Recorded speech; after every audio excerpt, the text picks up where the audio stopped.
భారత భూమి మాత్రమే. భగవంతుడు మనిషి మోక్షాన్ని పొందడానికి ఉన్నటువంటి ఏకైక మార్గము భారత భూమిని ప్రస్తావన చేశాడు భగవంతుడు.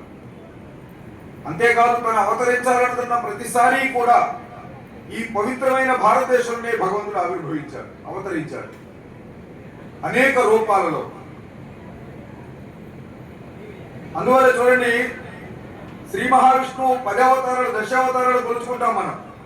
9 అవతారాలు పూర్తి చేసిన 10వ అవతారమైనటువంటి కలికి అవతారం కూడా ఈ భారతదేశంలోనే నేను ఆవిర్భవిస్తానని చెప్పాడు, అవతరిస్తానని చెప్పాడు.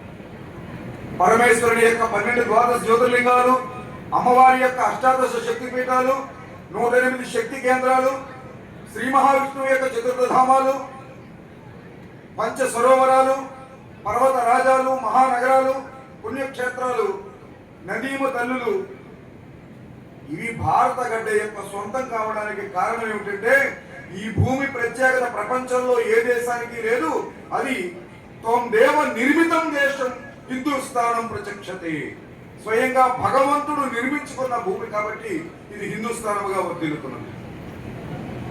ఇక్కడ పుట్టిన ప్రతి హిందువుకి ఈ భూమిలో ప్రతి అణువు కూడా పవిత్రమైనది. అందువల్లే మన వాళ్ళు అంటూ ఉంటారు, కంకర కంకరమే శంకర శంకరహే అని.